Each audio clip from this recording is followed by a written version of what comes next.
Hey, what's going on everyone? I'm Max. And I'm Ben. And today we have another Ionic Show where we'll be talking about some really interesting things. And those things are Songhop, which is an Ionic built app that helps you find new music. It syncs with your Spotify. Sure does. And it is very dandy. And then we're going to be talking about some new branding changes that are going to be coming up for Ionic. Start to share some of our thoughts on the change and why we think it's important.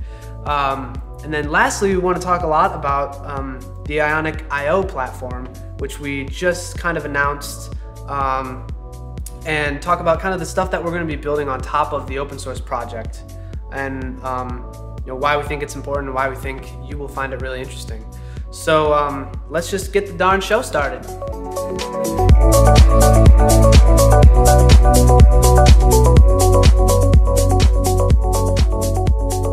Oh, we're back.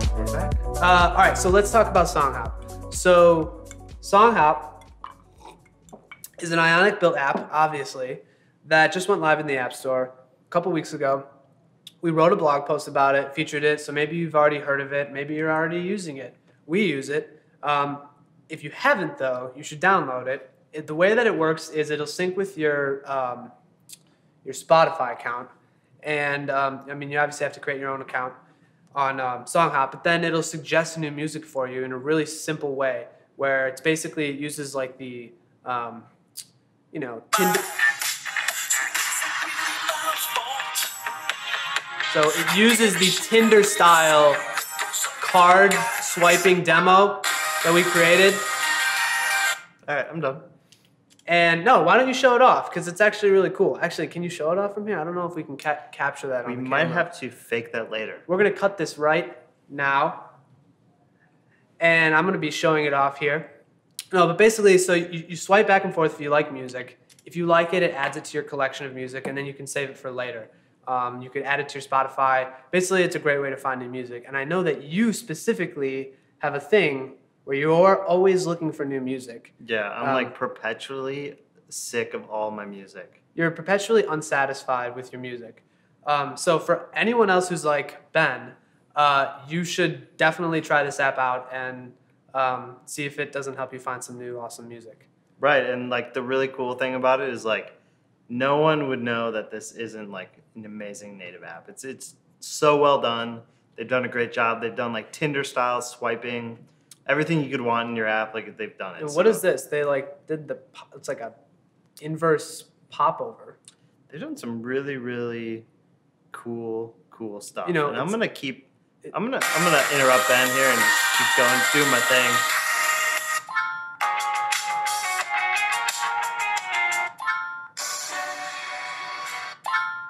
I know within the first second whether I'm gonna like it. All right, we're done. Okay, let's move on. Download Songhop if you haven't already. It's an awesome app. Again, totally 100% Ionic, although you probably wouldn't know if I hadn't told you. So let's talk about Ionics Future, what we have planned. Right. And the changes. So a lot of people ask us what's next after the framework. Where are we going? How are we going to make money? Like, how are we going to become a big business? And we've been kind of quiet on that because we've been working on the framework. And we will continue to work on it. And the framework is probably the most important thing to us in a lot of ways. But what we've kind of realized looking at what people have been building with Ionic and kind of the problems they've been running into is while there's an ecosystem for native developers, for all the different things you need for your app, like push notifications, A/B testing, analytics, there really isn't any kind of platform out there for hybrid developers. And in fact, a lot of these companies just purely don't care about hybrid development. I think in large part just because hybrid development is kind of new. It used to be kind of not very cool. It was kind of taboo to build apps that weren't native because people thought they sucked. And I think we've all kind of proven them wrong. And so it's a blind spot. It's a blind spot. And I think what we've seen is if you give hybrid developers better tools, they will build amazing apps. Like Songhop is an app that just kind of blew our minds. And what we want to do is build a set of backend services and tools that make it really easy to build and scale hybrid apps and give you like abilities that native developers don't even have. Like how does a native app change? Like how does an app change when you can update your app in real time? Like push an A/B test in real time without resubmitting the app. Or doing analytics that understands the UI better than anyone else. I think what we're going to be able to do with hybrid is really interesting, and we want to lead that up. Yeah. So we've been talking a little bit about it, but Ionic.io is our new platform site. We'll be releasing a lot more information, but if you go to Ionic.io, you'll see this landing page that's basically a hint about what we're doing. And what we're doing is basically building a backend as a service focused on hybrid apps.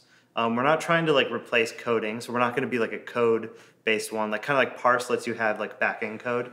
We're agnostic on that part, but we want to have like services for you that are really, really easy to use. Push notifications, analytics, live updating, A/B testing, things like that. And we're really close to actually launching a lot of this stuff. Yeah, and it's been really exciting to build. You know, we have some internal apps that we're testing our stuff on, and we're making progress on it, and it's been we are like super, super pumped. And it's brought on a lot of internal discussions on like, you know, where are things headed? Obviously we have 1.0 coming up and we're working towards that. And like we already said, the framework itself, the open source project, or SDK as we've been almost calling it, I think a lot of us recently, is always going to be like the #1 priority of ours. We will always support that and it will always be free. And I think the way that we think about that and how we can actually achieve doing that is by having these tools and services to complement the framework and to complement the open source project such that we can continue working on it. Right. So the services let us build a strong business around the framework, which we've kind of like, we've given a taste of that before where we've had other drag and drop tools, like kind of like the Creator where we've actually built a business around them. This is going to be a little bit different where we're actually building it around services rather than tools. I think that it's just a stronger way to build a business. So we will be releasing a bunch of stuff in the beginning of 2015. Creator is kind of the first taste of that, which, you know, basically it's out. We've had thousands of people using it. They love it. We'll be sending more invites, but it's pretty much it's pretty much usable. So and it's important to make a note that we are sending out thousands of emails each week. But there is a lot of people on the list, so we're just going through it in the order of which people signed up and fixing bugs along the way, and we promise you will get your Creator invite in due time. But it's been a process sending out the invites and all the upkeep with the servers and everything. So you will get your invite. I know everyone has a lot of questions about that, so we want to make sure that we answer that. Right. So moving forward, one big change or a small change to you, but it's big to us, is we're probably going to stop referring to Ionic as a framework, which is kind of hard because our domain and our Twitter both have framework in it. But we realized, like, as we built out Ionic, we're more than just like a framework. We're not a CSS framework. We're not a JavaScript framework. We're like a collection of mobile development tools. We have that UI framework, if you will, but everything else kind of makes us much bigger than a framework. So as we move forward, we're going to start referring to Ionic as an SDK. Ionic.io will be the backend service around the Ionic SDK. And we're going to have to figure out what the hell we do with our domain names and things like that. Yeah, but it's not going to change anything in terms of our focus on development and our, we got to get 1.0 out, and that will be coming out soon. Yep. So really short-term roadmap. 1.0 is coming out soon. We're going to have a ton of upgrades, a lot of like performance improvements, scrolling improvements, things like that. Transitions. Creator, transitions. Everyone will have access to Creator, and we'll be pushing it really hard, so you'll be able to just like use it for everything. Ionic.io, the platform alpha, will be coming out soon, so you'll have access to our analytics, build service, live updating. That stuff's coming soon, probably early 2015.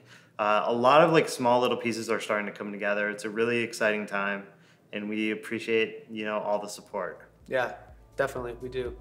So I think that pretty much covers what we wanted to talk about today. Yeah, it's been a really busy fall. We want to keep this short because we got tons of work to do. Yeah, we want to go heads down. So lots of travel, slowing down now. So we'll be focusing on getting 1.0 out and these services. So cool. That's all we got. All right, we'll see you next time. Take care.